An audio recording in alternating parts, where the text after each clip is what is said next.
late afternoon on a Friday. It's cold.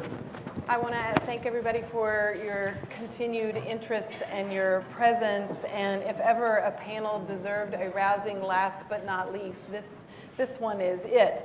In fact, it's sort of not quite last but least, but just a reminder to everyone, after this panel, there's a quick break, but followed very quickly by the Freddie Clay lecture. And so just a reminder to everyone to stick around and be a part of that very special occasion as well. But for the formal part of this conference, I will say last but not least, I'm really privileged to be moderating this discussion with this very unique and courageous group of individuals.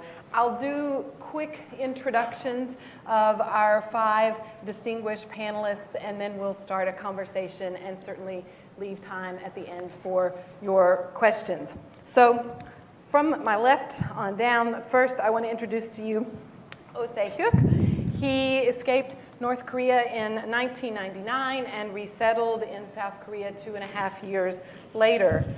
Since then, he has completed a master's degree at Korea University and another master's degree at the University of Sheffield in the UK. I'm feeling one short of a master's degree sitting next to you. He is currently a researcher at the Transitional Justice Working Group and previously was a reporter at the Daily NK. Next, we have Lee Sung-ju. He escaped North Korea in 2002 and then resettled in the ROK. He is currently a student at the University of Warwick in the UK, working on a master's degree in international relations. His story will be published in English this fall, and I very much look forward to reading his book in its entirety, and we want to be sure that we send that word out to all of you when his book comes out. Next, we have Grace Jo. Grace is currently a student in Virginia who is thinking about going on to study international law in order to help other North Korean escapees like her. She endured escape and repatriation to North Korea twice before being rescued in 2008 and then coming to the United States.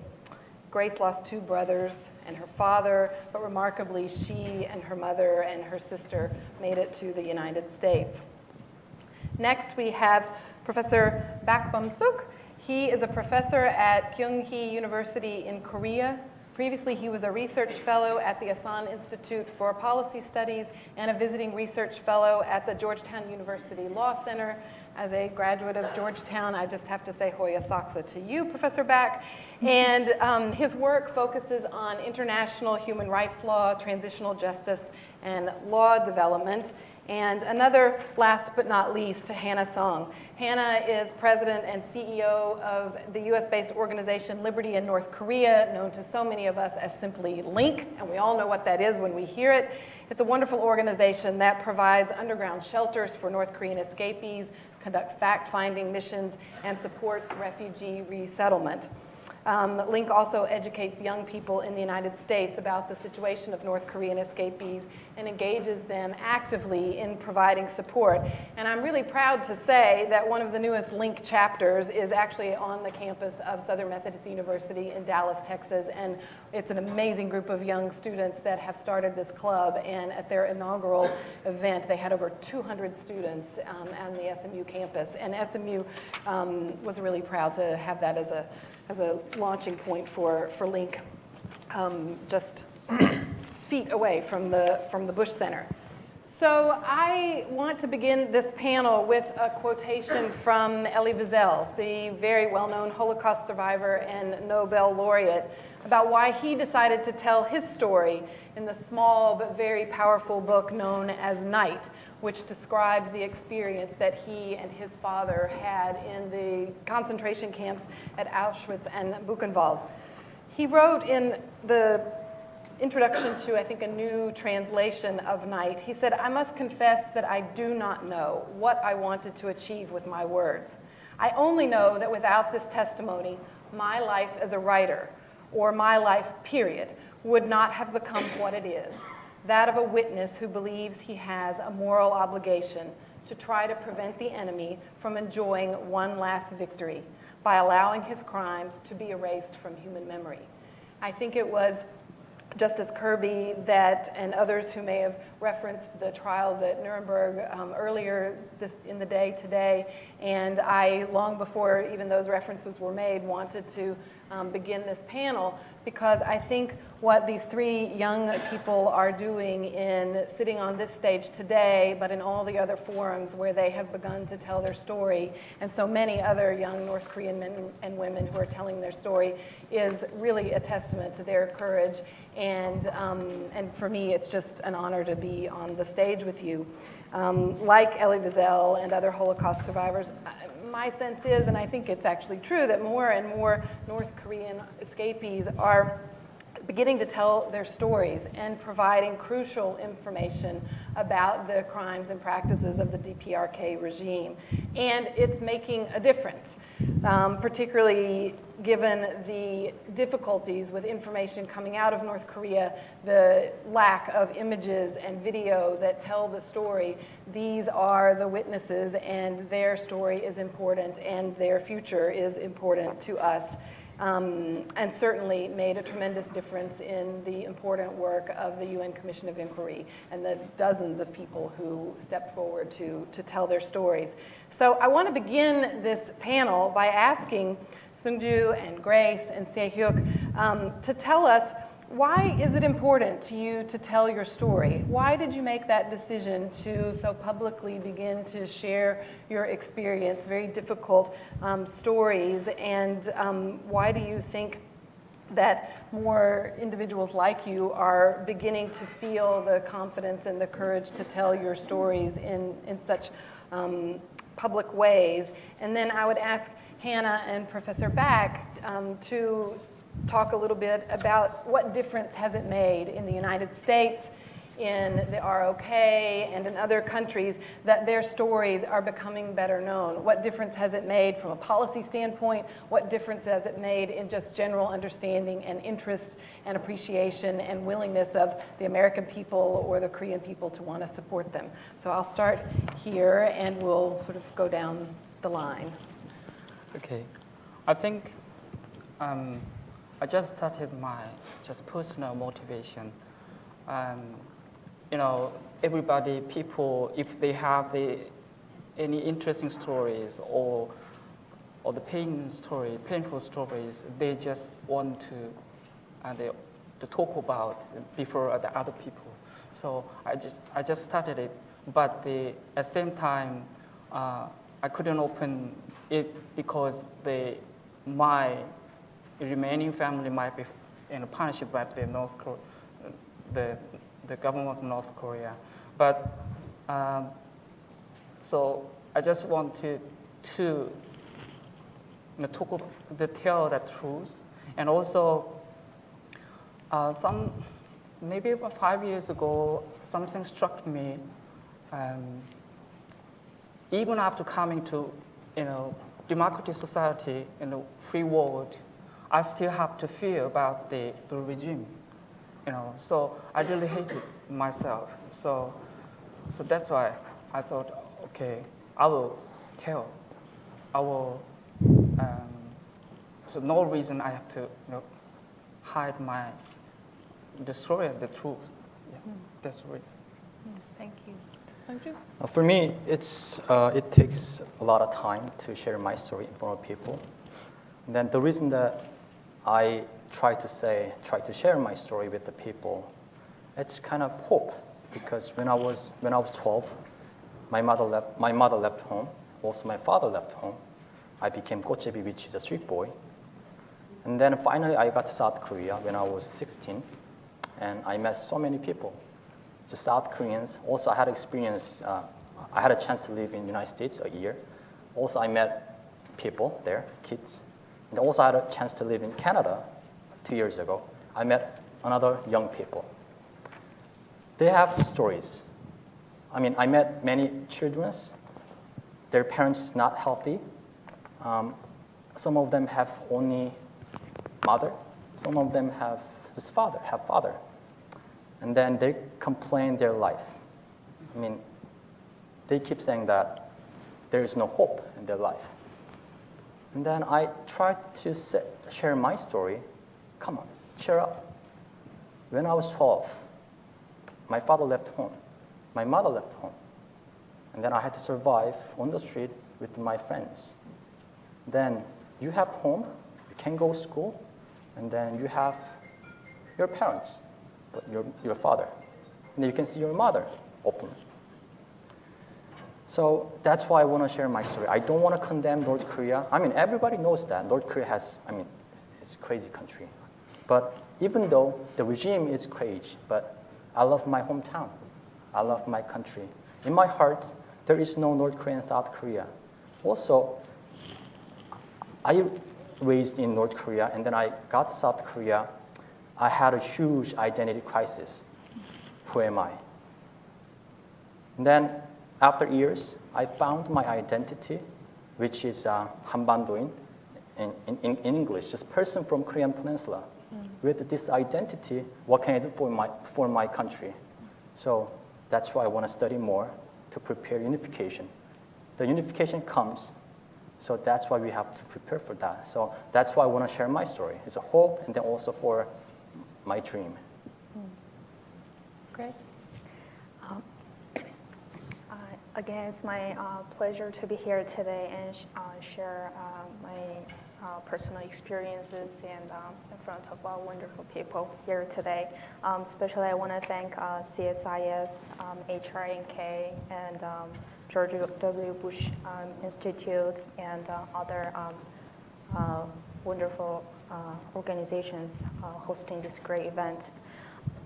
For my answer, my sister Zinhe and I, we had an experience in prison in China. And then through that experience, we thought sharing our stories and sharing our personal experiences to the public and to the world is our mission as a survivor. And I believe it's very important to us to raise our voice and to their voice, whoever couldn't survive from that country. So I thought it's our mission, and that's why, and also that's the main reason why North Koreans trying to speak out to the world. Thank you. Sir Beck? I think it is very important to record all the stories from the North Korean defectors and also the North Korean refugees. And also one of the important things for other stakeholders is to translate this story in legal languages and the human rights languages. So in that sense, recently the Human Rights Watch proposed the creation under the Human Rights Council, the panel of experts on the accountability issues. So this is something that we can also consider. And maybe it's not really relevant, but another thing is to also the protection of the refugees. And in US, there is North Korean Human Rights Act, so because of the nationality, they can apply for the refugees. But now in New Zealand, Australia, UK, or Canada, because now South Korea grants automatically to North Koreans the South Korean nationality. If they apply their refugee status in these countries, it is declined. So this is something that we also to think about. I think it's we're incredibly privileged to have actually these three individuals here with us because of the fact that they are willing to be public with their stories and the fact that they speak English so incredibly well. Some of the biggest challenges that we've had on this issue are having North Koreans themselves who are able and willing to be public with their identity because of the risk it can pose to family members back home. The fact that there has been a lack of English-speaking North Korean voices for a very long time, but is now a rise of individuals who are extremely well-spoken, like these three here with us today. It's also really important because we need to hear directly from the North Korean people themselves, not from people like me, but from North Koreans. And so, being able to hear directly from these individuals is important because it helps to break down a lot of the misperceptions that exist around North Korea and the North Korean people. As you get to know these three individuals, they're incredibly resilient, amazing young people who are finally in a place where they're fulfilling their potential. And that just reflects the 24 million other North Korean people in that country who don't yet have that opportunity but absolutely deserve it. And I think that it's important for us to also recognize that while many North Koreans are in fact witnesses and victims themselves. Many of them are also not, and are simply individuals who again left because of this desire to have the freedom to be able to fulfill a potential that they were completely constrained by within the North Korean government. And I think the other thing is also just to humanize the North Korean people. I'm sure all of you have heard many times as you've met many people that, hey, you're just like me. You're normal and you're not, I think a lot of people oftentimes have this perception that North Koreans are like unicorns. You don't really ever get to meet a North Korean person, and when you do, you say, wow, you have the same hopes and dreams that I do. We want the same things for our lives and for our families. And to be able to really connect on a very human, fundamental level is, I think, a really important step forward that having North Korean voices like this enables us to be able to move forward to do. Hannah, what difference has it made in your organization's engagement, particularly with university students, to have individuals who are willing to tell their story and to engage their interest and to contribute to the momentum and, we hope, sort of groundswell of opinion and interest in the issue of North Korean human rights? Massively significant. I mean, young people are very interested, not just here in the US and in Canada, but all over the world. I mean, we're fortunate to have chapters, over 350 chapters around the world, including in places like Europe, China, the Middle East. There is vast interest in the North Korea issue, and particularly by young people. And we have this incredible opportunity to empower and equip and educate this next generation of individuals who will essentially inherit and work on this issue together with young North Koreans. So having these voices, again, it's so powerful to be able to have young people meet their peers who are of a similar age and to be able to compare their own experiences. And I think sometimes they may treat their North Korean counterparts or peers as celebrities a little bit, but I say, you know what, it's great for them to be inspired and motivated by individuals like these folks here than, just the Kardashians or something like that, so. Here.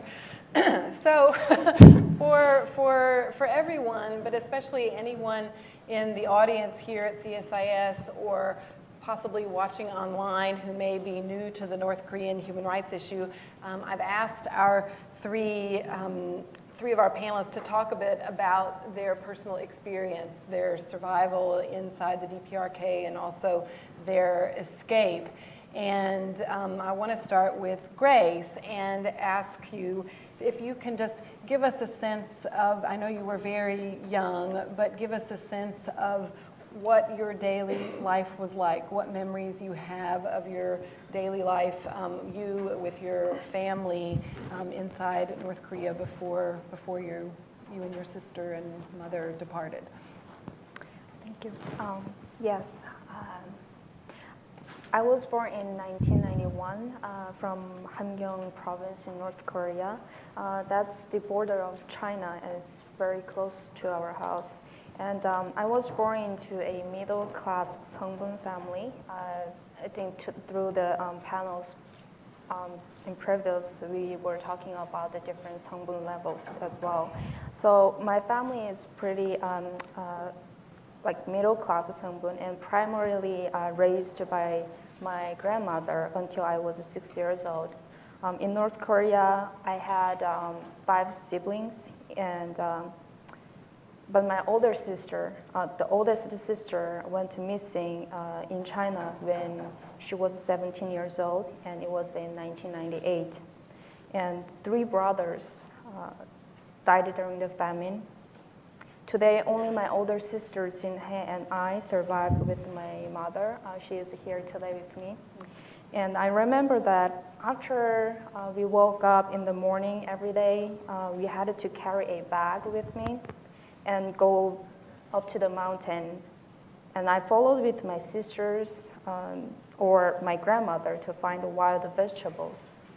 Since from early spring, if we see the greens from the land, then we started to dig the soils and find the plant roots, wild vegetables, and some others for food. So during the summer, not only the wild vegetables, we were able to eat some grapes or strawberries from the mountain as well.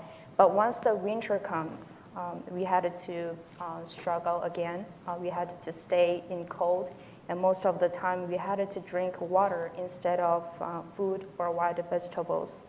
So I remember one day I was very hungry, but I never complained about hungry to my parents. I knew that even I cry, my parents could not provide food to us. So one day my younger brother and I were so hungry and tired, and all our body was so hot, like burning. So we lying down on the ground at the house, and we were almost falling into sleep. And one neighborhood came to our house, and she just saw us were lying down on the ground, and then she examined us a little bit, and then I think she felt she had a sympathy on us, and loaned 1 kilogram of corn to our grandmother. And she also said that even we have a high fever after several days of hungry, we are getting to like dying. We are almost dying by that day. So I don't remember exactly what happened after that, but I believe my grandmother, she made a soup with that corn and then helped us to survive that period. And maybe, as you all may know already, since 1990 to 1998, at least 2.5 million people died from starvation, diseases, and hypothermia. So my family was not immune, and when the famine hit, we had to create to survive. And we will pick and eat wild vegetables and grasshoppers, mice, and tree bark. So we tried very hard every day, but unfortunately, I lost most of my family members in North Korea. So during the hard time, my family, which is my father and mother, they did everything they could to survive in our country. But due to the government's rules, they could not do anything else in North Korea.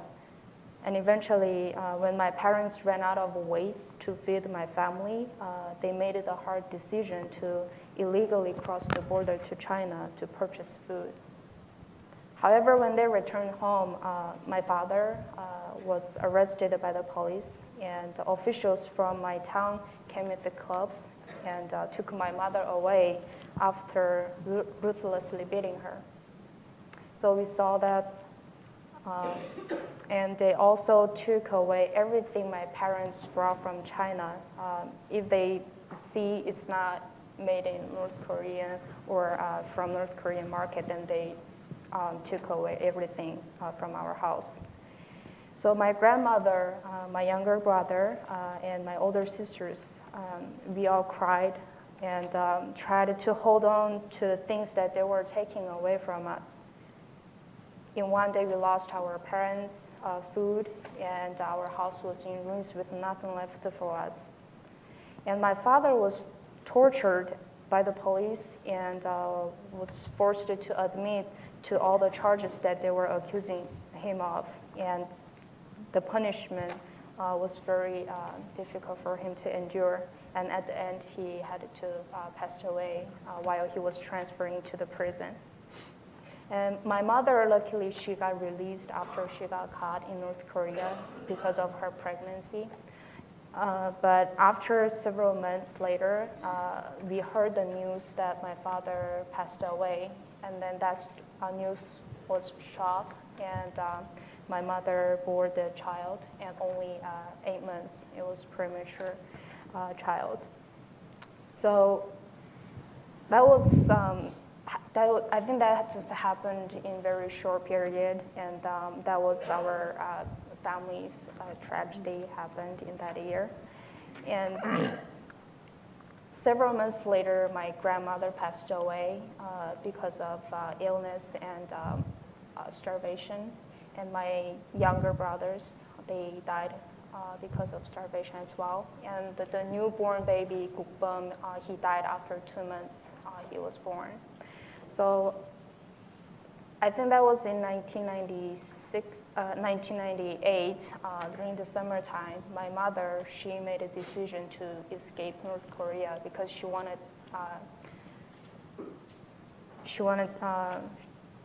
to lose her remaining children. So I think that's why I'm here today, and I'm very thankful to her. I'm glad you're here. Thank you.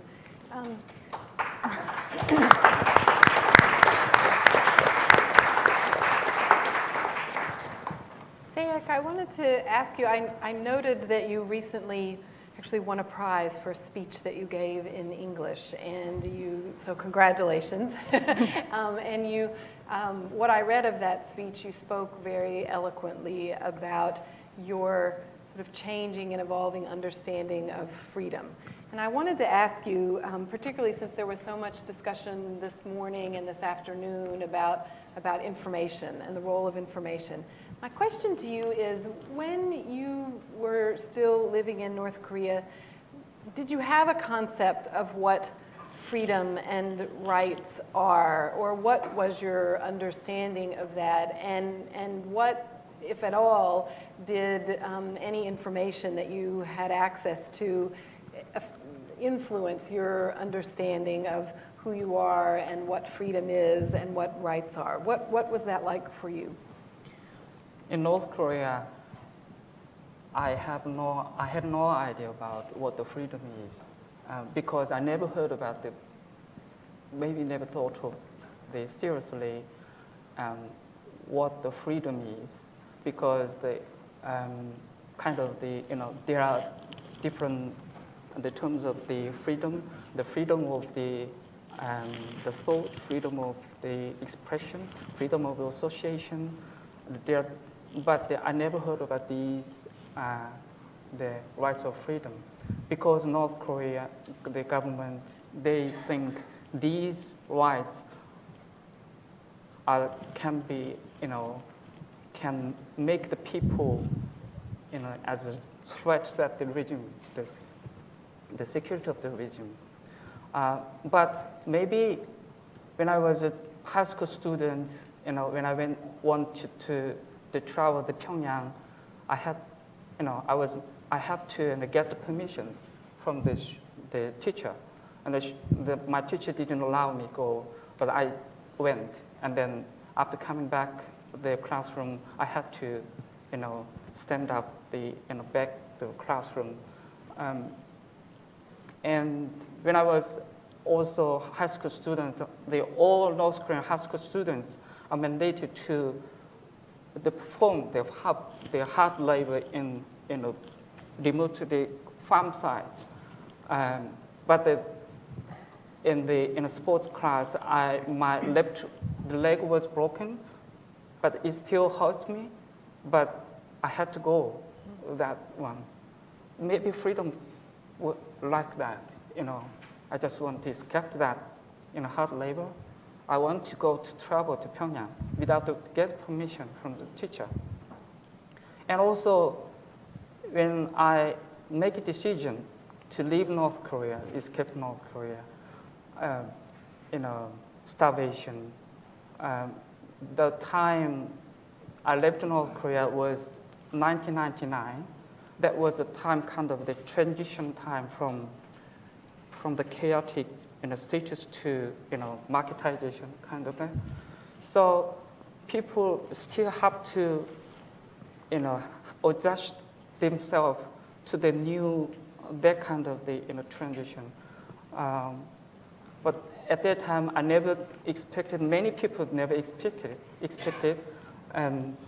marketization, the Changmadang, would dominate the country's the economy like today. Still, the government stigmatized people going to Changmadang to make money for daily food as a anti-socialist or traitor, and also intimidating people. The government would inquiry into those people went to the Changmadang to make money. So I felt very fear about it, and and also I had to do something, to make money for that daily food. But I was not unemployed. But with that monthly salary, I could buy only 2 days meal, and rest of the day, what should I do? Then I had to go to Changmadang, but I didn't have money, to start. And also, I was very almost panic. Oh, what should I do? To survive, I have to go to Changmadang. But in order to go to Changmadang, I had to pay money to the working place at my company. So maybe the freedom meant to me is, escaping from the starvation. But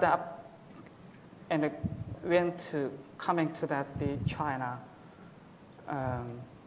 I could have the pretty good meal in the Christian mission shelters, but I couldn't go outside, hardly go outside once every month or once every 6 months with other North Korean children.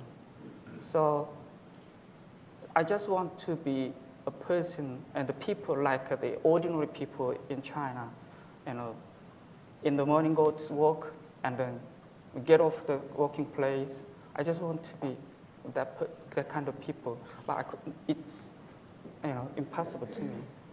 Yeah. Thank you. Sungju, talk a little bit about the moment when you decided it was time to go and that you were going to escape. Can you help us understand a bit about what you were experiencing, what was going through your mind, and about that moment when you knew that it was time, despite all of the risks that you were going to take, that it was time to try? Actually, there wasn't that kind of time because sorry about that, because my story is really normal, so not terrific. When I was 12, my father left home first, and then he resettled in South Korea, and then he tried to send a broker to North Korea so many times, and then the he sent so many brokers, and 7th broker found me. He came to North Korea, and then he found me, and then he had my father's letter. It says that, son, I'm living in China, very well. Come to China with your mother. So, but at that time, I didn't have a mother because a few months later, my father left home. Then my mother also left home. Then, since then, I don't know where she is right now. So I didn't have a mother at the time. And then I tried to follow him because I didn't have any choice. So that's why I decided to cross border with the broker. The funny thing is that the broker was, we went to Haeryong, which is a border city between North Korea and China. And then a broker met the soldier who is protecting border. He paid us some money, Chinese yuan. It was about 1,000 yuan. It was, I'm not sure how much it is in English currency. And then we crossed border. And then I got to China. And then but I couldn't go outside because I have to stay inside at home. Then a broker made a fake passport. Of course, my father paid everything. Whenever, after I got to South Korea, actually, my father, whenever I made a mistake, my father keeps saying that, remember, son, you are really expensive one. I pay a lot of money. You have to be really good student. So so my father, of course, paid a lot of money, and then a broker made a fake passport, and then I went to Tyranny airports with that passport, and then I went to the commerce. There was a woman. She was look at my passport, and then she just told me that go. She was broker as well, so I thought that money talks, really talks. So even though at that time I didn't know that was fake passport. So then I got to South Korea. I was really shocked actually, because I got caught by South Korean police officer at the airport. I didn't know that was South Korea. I thought that was China, because I never heard of it. The name of South Korea, which is 대한민국. also Hanguk, which is another name of Korea. I thought 대한민국 is a part of China because my father said that, son, I'm living in China in the letter. And then a investigator I met an investigator, he told me that, asked me that, do you know where you are? So I said, of course I know, I'm in 대한민국. He said, okay, do you know where 대한민국 is? I said, of course I know, 대한민국 is 한국. I said another name. Then, okay, do you know where Hanguk is? As I said, of course in China. And then he said that, no, you are in South Korea. And then he exactly said that you are in Namjoseon, which is South Korea, in North Korean terms actually. And I was immediately kneel down, please send me back to North Korea. Because I was so afraid of that. When I was in North Korea on the street, there was a rumor, if you go to China, 100% you caught by Chinese police officer and then sent back to North Korea and then go to jail. Then if you go to South Korea, first of all, South Korean government treat you well with lots of food, really nice clothes, and nice room. And then they kill them. They kill me. And they suck the information from me, and then the government kill me. That was that he exactly said that you are in Namjoseon, which means that for me, I interpret that, oh, they're gonna kill me. So that was my first expression of South Korea. And then second shock is there are so many cars on the street. That was second shock actually. So actually there is no that moment that I tried to make a decision to leave North Korea. So my father sent a broker to North Korea to rescue me. Was there a moment, though, when you wondered if that was true, if this really was a message from your father and that you trusted this individual to go?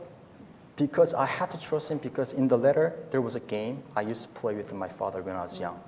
So when I was young, I wasn't that good at speaking Korean language. So if my father spelling alphabet A, I have to make a word with A. So, such as apple, and then my father started B, and then I said boy. So that kind of game, he put that game in the letter.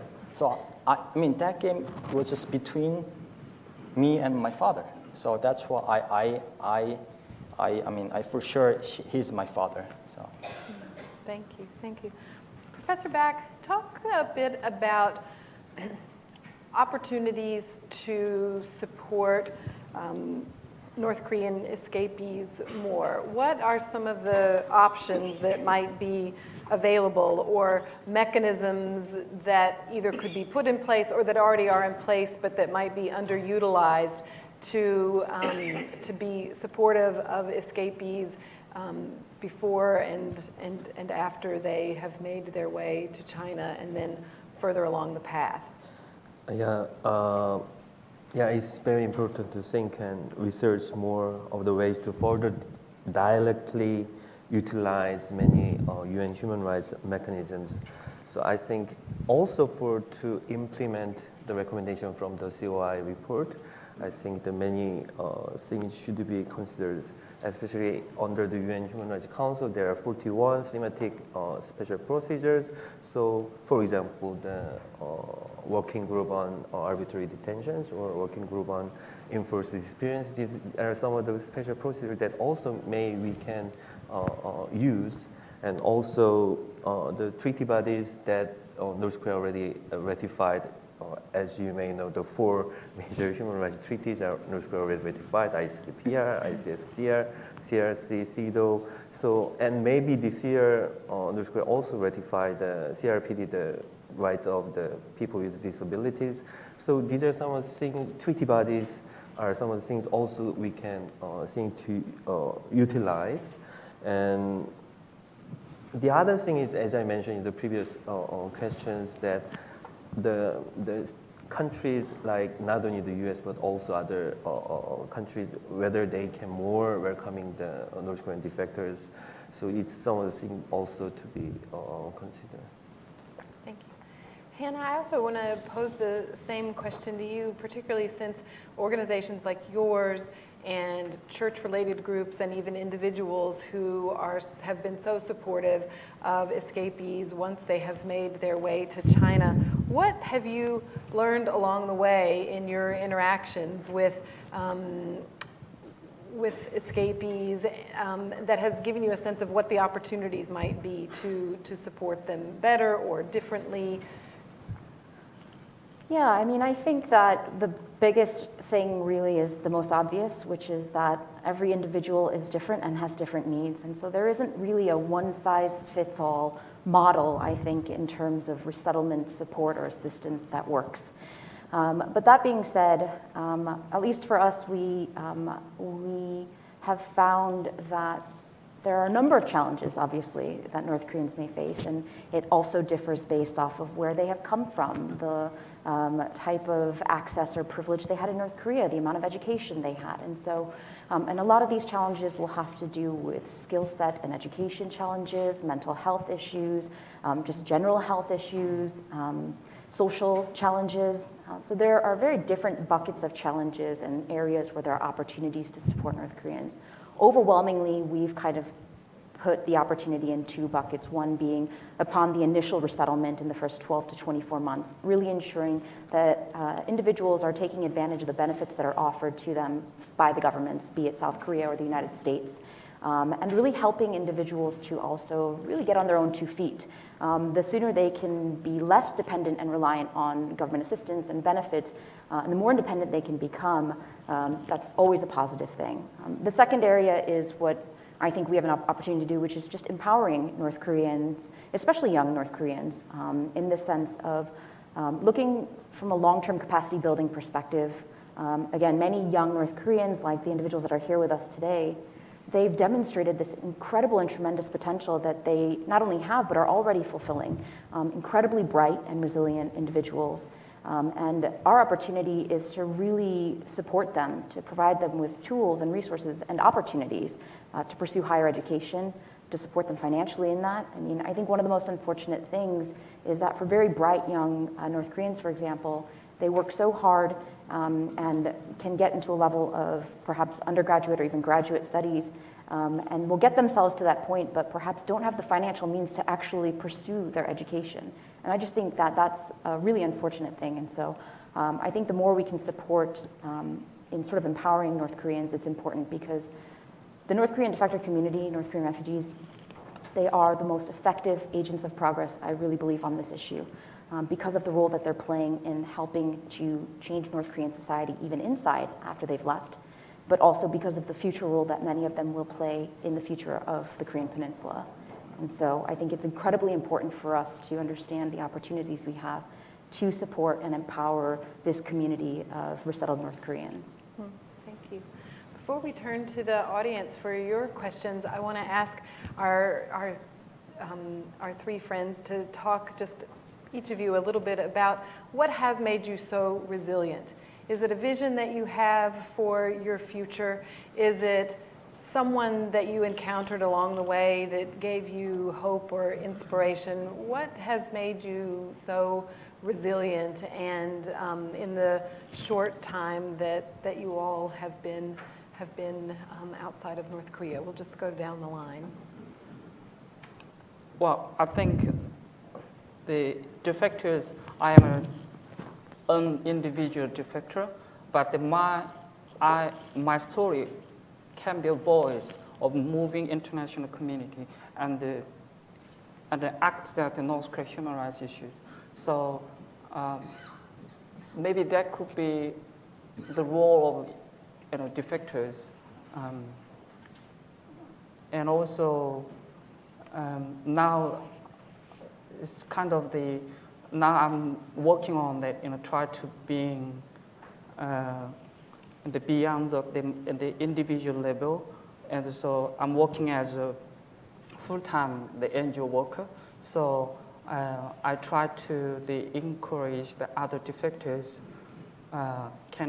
they willingly open their stories, but it would take time, and also it would be painful.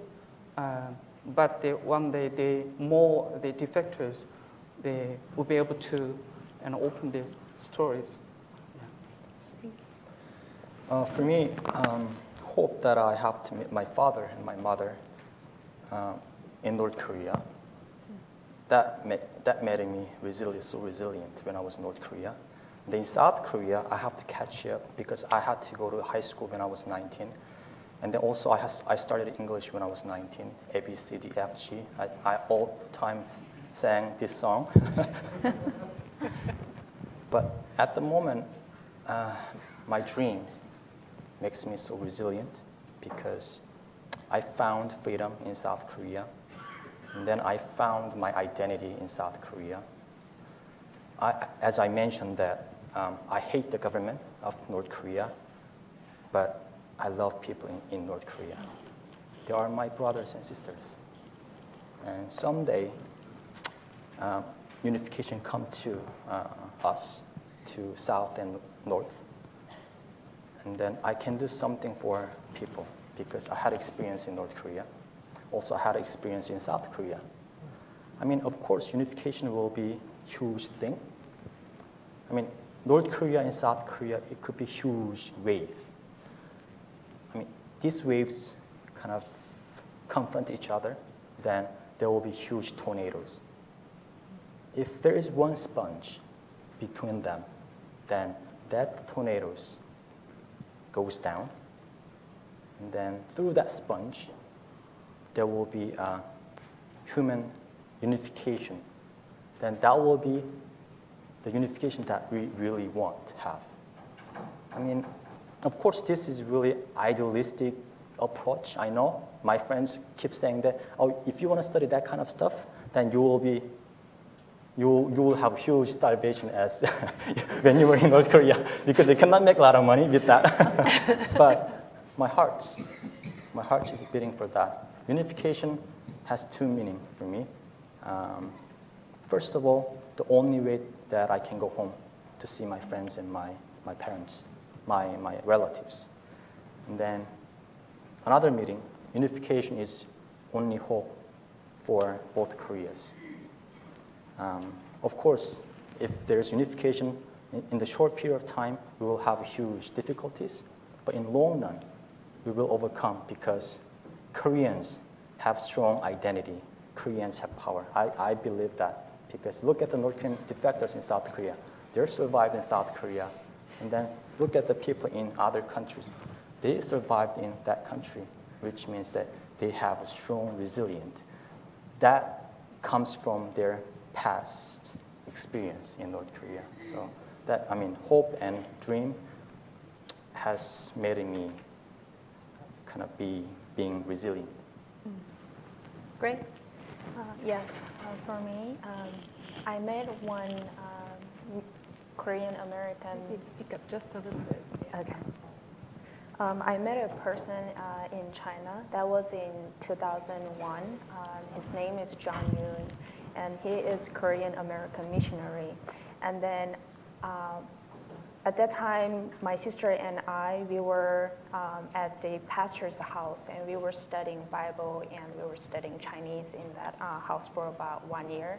And many missionaries, they came to that house and then visited us, and then supported the students.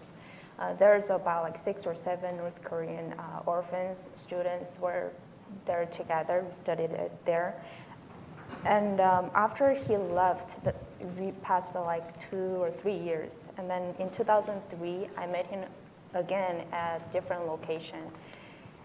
By that time, he asked me, like, what is your dream? If you found freedom and if you found a good life later, what do you like to do? And what do you have in mind for your life? And I couldn't answer his question because I never thought about it. Only thing I thought was how to survive in China and how to live day by day. So I never thought about, am I able to dream about my dream? So from that day, I said, well, I don't know the answer yet, but I will think about it. And then from that day, I think about what's my purpose and what is my identity and what is my dream? And I was thinking about that several years, and I still looking for my main goal for my future. But the thing is, he gave us the information about the world, about America, and he also rescued my family in 2005. That was the last deportation back to North Korea in 2005. And we were caught with him, and we stayed about 1 year, I think it was 15 months in Chinese prison. So we struggled there a lot, and then we have a long story there. But I think he's the model of me, and I was thinking, oh, if I find a freedom later, then I want to be a missionary like him.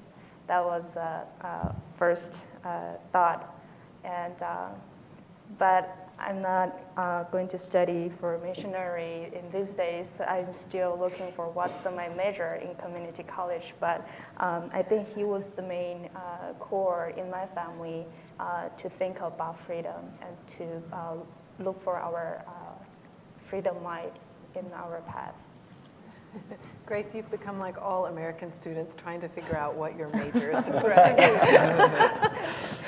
So I think we have a microphone or two floating around if people have questions. Raise your hand, and so we'll start here and then go to the next table. Hi, Henry Song, No Chain, Association of North Korean Political Victims and Their Families. This is a great panel. Thank you, especially to the defectors, for sharing. My question is for Sungjin. I guess the other defectors can answer also. But Sungjin, I think you are probably the only defector that I know of, at least, who has spent time in South Korea, US, Canada, and now in the UK. And when you were growing up in North Korea, what were you taught about those three countries? And having lived and spent time in those three countries, and most recently now being in the UK, what's the reality versus what you were taught, or what awareness you had while in North Korea? And lastly, there are a lot of younger defectors in both in South Korea, the US, and Europe, the younger generation defectors who are struggling with the resettlement, adjusting to new life. What advice or encouragement would you give to them so that they too can study abroad and learn English and not lose hope like you and Grace and Seo? So those are my questions. Thank you. Well, when I was in North Korea, Americans were my sworn enemies because I was brainwashed that. And then when I was in college in South Korea, Seogang University, I had a chance to study ASU, Arizona State University. Then I really worry about going to United States because they were my sworn enemies. And then I landed in the United States, and then first thing that I saw people, but they're just people. They're not monsters. They were not animals. That was my first expression of America. Of course, 2 years ago, I had a chance to work for the Deputy Speaker of House of Commons, Barry DeVolin, in Canada. He was really interested in human rights of North Korea, so I staffed him. And then one thing that I learned about democracy, I went to the chamber of House of Commons. There was a prime minister, opposition leaders. They're fighting each other. I saw it was like just kindergarten. They're just fighting like, you're wrong, I'm right, you're wrong, I'm right. And that was really disappointing, actually. But later on, actually, I found that, oh, this is democracy. This is democracy. I found that democracy there. Now I'm studying. It was really funny, sorry. And then now I'm studying international relations at University of Warwick in United Kingdom on a Chevening Scholarship, which is provided by UK government. It's really difficult, actually. I mean, one year master program is very tense. For me, as a North Korean defector, English is my second language. I have to cover about at least 300 pages a week. I mean, my eyeballs comes out sometimes. So tiring, but I have to take my responsibility for next recipients. If I fail that, then there is no hope for next recipients. I mean, So I mean, unfortunately, this weekend is for reading week, so there is no class. That's why I can come here. So I mean, I don't know. So I have to. I mean, there is so many differences. I mean, I never thought about UK, living UK and United States and South Korea, even Canada when I was in North Korea. But now I had that kind of experience. I would say that. I mean, I would say something to kind of another defectors, young defectors. Don't be afraid of your past experience. There are so many defectors in South Korea. They try to avoid where they come from. Of course, society is not easy. There's really cold atmosphere towards North Korean defectors from society. But if you don't overcome that coldness from society, then you will be failed.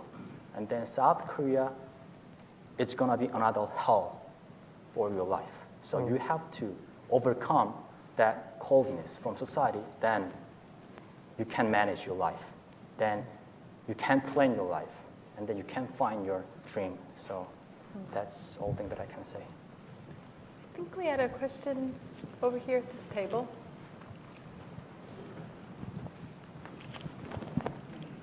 Hi, my name is Jaekyung Chu. I'm from Hudson Institute, and I want to ask Sungju. And the atmosphere between South and North is colder than before, but I think you are still believe in the reunification. So, then, in your opinion, what could be the main trigger of the reunification? That's what I'm studying. But one thing that I found that it's really, really practical preparation for unification is that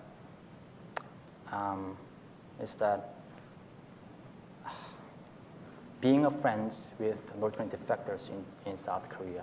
There are 30,000 North Korean defectors. When I got to South Korea, there are so many volunteers trying to help me. And then, but there were volunteers. They didn't want to be a friend of mine. That's why they don't want to learn from me. I have to learn from them, but that is not communication.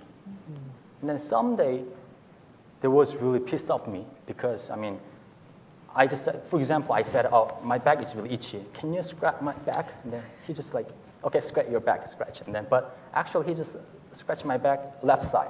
But actually I itch here. And then I stop, it hurts. And then he was really shocked because North Koreans are really bad. I tried to help them, but they reject me. But there was kind of miscommunication actually. So I just want to say we have possibility to prepare small unification in South Korea. North Koreans, 30,000 people from North Korea, they are the future of Korean Peninsula. So we have to prepare, we have to be friends with them first. Then don't give them just money. Okay, here's a house, live there. Money is here, so buy something for your life. But don't say like that. Just ask them, do you want to go mountain hike this weekend? Or do you want to go to see a movie this weekend? And then, okay, I treat you, and then you treat me, kind of buy a meal for tonight. That kind of things build kind of a friendship. And then that will be small unification. Don't think about unification, big thing. Then unification will be far away. But think about unification step by step. When I was high school in South Korea, my roommate, that was a really good example actually. He told me that was graduation day. He told me that he was confessed that actually. Sungju, I was really so afraid of the first night because my school there was a dormitory. That he was my first roommate. He couldn't sleep with me at first day because he told me that I was so afraid of you. He was so afraid of me because I came from North Korea, and he was worried about that. I killed him and then go back to North Korea. And then, but after that, he said that, but you know what, actually, we played soccer together, play basketball together. Sometimes we go to a sauna together, and then sweat together, study together for 3 years. And then you are my best friend. Between you and me, there is a small unification. After that, guess what? I just cried. So that is the way that I think how can we prepare unification for future Korea. Actually, Siak and Grace, maybe I was going to ask you both maybe to respond to a question about how you were received. Did you have similar experiences of your college roommate or your friend wondering if you were going to kill them overnight? And how do you feel you've been received? But also, I know you wanted to comment on something else maybe. When I went to university, I was 26 years old, so it's pretty old than the South Korean students. So I couldn't get close to meet them easily because the students, the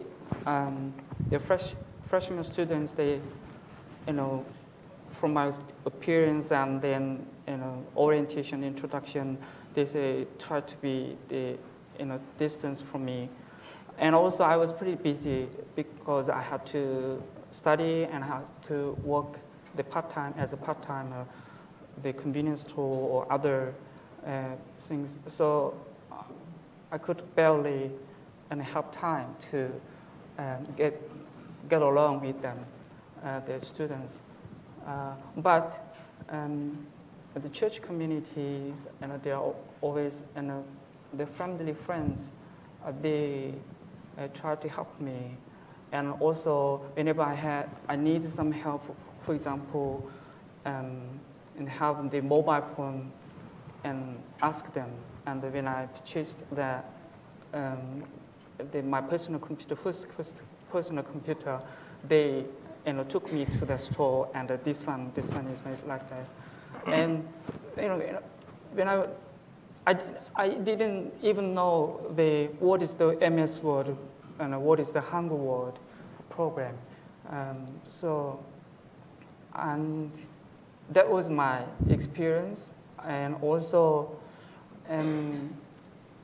from my last 10 years experience, I think that if you when you say, oh, this is good, the South Korea or United States is good to live, that means it's not the country is perfect to live, but there are, each country has a good side and bad side, but once you get through that, the experience and they overcome the difficulties, I realized, I becoming a real member of that country. Yeah, and also if I add some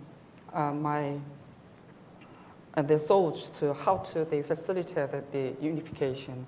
Now I'm working as an NGO worker, full-time NGO worker, and still, of course, the many CD, South Korean drama CDs and USB sticks and other information, smuggled into North Korea, but still, North Koreans still little know about what the South Korea is like.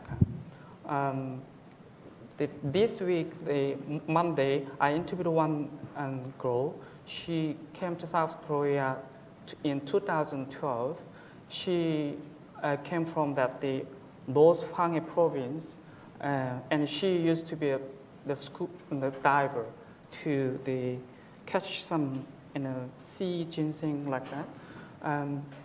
And she told me still people living in that inland South Hwanghae province, North Hwanghae province, those people little know about what the outside world is and the South Korea is. So we need to send the information and let let North Koreans know about what the South and the outside world and the people are listening to their pains, and they try to want to help them. So we need to send that message to them. Grace, I think you'll have the final word. Yes, I do have a little different experience because I didn't went to South Korea and I never lived in South Korea, so I didn't feel that direct coldness feeling from South Korean people in the U.S. After I came to the United States, I met South Korean friends from church, through the church. And then in the beginning, through our introduction, I didn't directly tell them I came from North Korea at the first meeting. So once we got to know each other a little bit, and then I said, oh, where you come from? And they will start to ask the question. And then I will tell them, oh, I born in North Korea, and I grew up in China. So I came to America. And then they said, oh, okay, well, welcome. And I thought North Koreans has some special face and scary, but you're not, you're pretty normal. And then we started to chat and then befriend each other. And I went to high school in America, and because of my family's difficulties, so I had to move to different states, and I attended about 5 high schools here. And I went to Alaska for studying high school there too. So at their American classmates, when we talk each other, and they asked me like, where you come from? And I also said the same answer. I came from Korea. And then they asked me, oh, north or south? And then I said, north. And then he said, oh, okay, you're welcome. So I thought, oh, okay, maybe he doesn't know where and what's North Korea. And then my history teacher asked me this same question, and I said North Korea, and then he was shocked. Oh, North Korea. Oh my God, how can you get here? But anyways, American welcome you to the America. And that's pretty short conversation. And I don't know what they're thinking about in their mind, but pretty friend with me, and I think we get along each other pretty well. And if I answered about reunification, as a student, I also think in terms of preparing reunification for the future Korean Peninsula, I think like young North Koreans like us, we have to prepare ourselves first. I know this North Korean human rights issue just opened in 10 years to the world, and many North Korean refugees, they try to share their testimonies to the world and raise voice and to be their voices through the world. The purpose, I think, it's important for us to be prepared for the reunification, and also for world people to know what's the North Koreans' mindset, thinking, and what's their life had been. And if we know each other and we got prepared, and world people they know well, then I think once the North Korean regime falls, then the unification is not that hard. So that's my belief, and that's why our organization and other organizations, they are working very hard to rescue refugees and educate them and support them. And also we're trying to send more information to North Korea, because inside of North Korea, it's still it's a locked country, so we couldn't get any information from the world. So only through those North Korean leaders who are sending information into North Korea. And these days, I met similar age as me, and we studied there for 9 months at a house, and we talked about the life in North Korea in different areas. And then they said, well, she watched Korean dramas, and then she knows a lot of famous actors and singers. She knows better than me. Like, well, I was very busy in America for studying and working and like adjusting your life and I didn't watch TV often, so I don't know like those famous actors and then dramas. But she was telling me, oh, she watched this drama and which character is her favorite, and she was telling me the stories, and then it was very fascinating to me as well, because it's possible to send information in North Korea, and North Koreans, young people, young generation, they can actually receive those informations from the world, and they know and they realize, oh, not only North Korea is the best country, like China and South Korea, they're richer than us, and they live in better quality than in North Korea. So I think that's very important to make them realize that there's another world.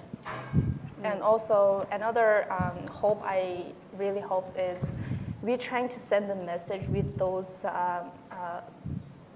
like methods and items, and we also wanted to send information that we care them and we want to help them. And we are living here, but we still love them. So I hope all those information send it into North Korea and wake them up. And inside and outside, when we all prepared, I mean, North Korean peninsula, the reunification will become very soon. That's my belief. So one unusual conclusion I've taken away from today's conference is that maybe we need a conference on the unintended consequences of South Korean dramas. Because at the Bush Institute, we do a lot of work with young leaders in Burma. And I'm surprised by how many of them have also told me what an impact South Korean dramas have had. So maybe there's an idea there, Victor, for future projects. But on a more serious note, I want to thank our panel. It's really been an honor to be a part of this, to our three friends who have courageously been telling their story and giving hope and inspiration, both to others who have followed a similar path to you, but those who remain back in your homes in North Korea, and to Professor Back and to Hannah. Thank you for all your important and hard work and for being part of this today. I'll ask everyone to just stay in place on the stage. I think Victor is going to formally close this part of the day and invite us all to the next part of the day. Victor?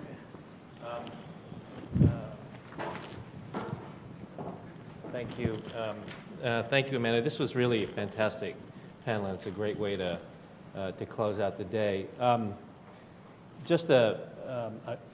want to thank you all for staying for the whole day, and just a couple of quick thoughts. I mean, the first thing that I want to say is that I think there are a few messages that I took away as well. I didn't take away the South Korean drama one, but now that's in there too. That's the fifth. But the first is from the very beginning when we started with Justice Kirby and Sonia and Sinya, and it's accountability, right? That a lot of what we're doing, all the efforts that we're making now are very much about accountability, and it's working. We should not feel like it's not working. It is working. It is penetrating North Korea. It's penetrating North Korea society in the form of markets and in the form of information, and it's penetrating North Korean leadership and the middle ranks through the messages that we're all sending by gathering here and continuing to talk about accountability. The second broad message that I took away is about balance. And what I mean by balance is if we step more broadly away from the topic of today, this conference is taking place in the context of some very difficult issues on the security side with regard to North Korea. And as the panel before, Ken Gauss and others, and the policy panel with Kurt Campbell and others noted, we're headed for a pretty difficult period in the broader relationship with DPRK. And even as we head in that direction of a very difficult relationship, we have to remember that we cannot separate the nuclear and the high politics issues from the human rights issues. The human rights issues are not simply an issue of convenience when there is nothing going on the broader nuclear issue. They must be seen as part of a whole. At the same time, the balance aspect of it is something that Ambassador King talked about, which is we have to hold these two things, or as Justice Kirby said, walk and chew gum at the same time, but we should not think of human rights solely as a weapon, as a tool. It's an objective, I think, as Ambassador King said, and we should never forget that. Third, as difficult as these issues may seem, we have a lot on our side as we move forward. One thing that became very clear throughout the evening is that we have technology on our side. As Assistant Secretary Malinowski talked about, whether it's in the form of thumb drives, or as Joe said, satellite imagery, we have technology on our side, and we should continue to press forward with that. In addition to that, there is, in terms of contact with North Korea, there's something we didn't get as much chance to talk about today, which is the humanitarian aspect. And ways in which we can, as Sonia said, break down some of the stereotypes and the barriers through contact, but contact that can be seen in a humanitarian sense. That is, it's not just all about sanctions.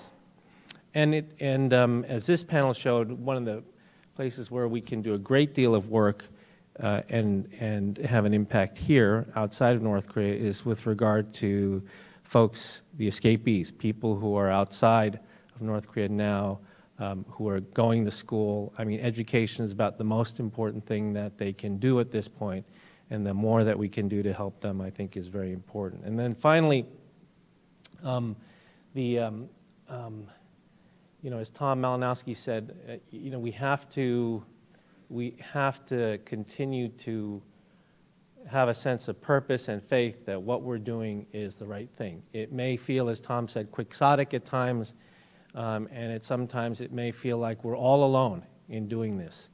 But I, like Tom, and I think others in this room, are fully confident that all of this is for a purpose in the end, an objective that will be realized.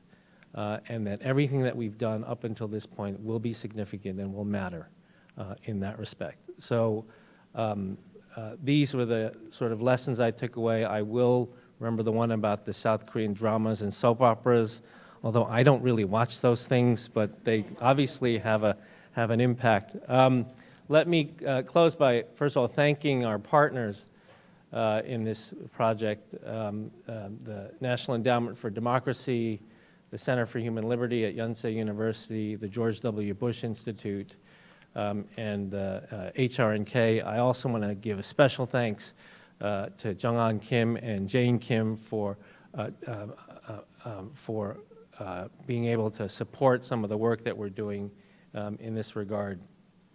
I would also like to thank all of our speakers for joining us. They came from all over the world, literally, to join us today, and for staying for the entire session. I mean, that's not easy to do, given all the different time zones that all of you are coming from. It just shows the dedication to this issue. And I want to give a special thanks to Ambassador King, Bob King from the State Department, for all the work he's done behind the scenes in terms of helping us to pull this conference together, for being with us all day, and for being the person out there for the U.S. government working very hard on these issues over the many years that you've been involved in this, and we're really grateful for that. Finally, I want to thank our staff. This was a joint effort, CSIS, HRNK, the Bush Institute, NED Yonsei, who it's not easy to put together something like this, and they did a fantastic job. So if we could give our staff a round of applause, that would be greatly appreciated.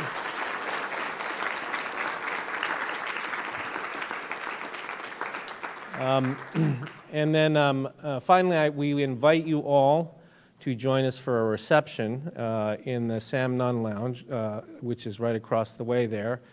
The reception will be followed by the first inaugural Freddie Clay lecture, with the speaker being Justice Michael Kirby, and you're all invited to join us for that as well.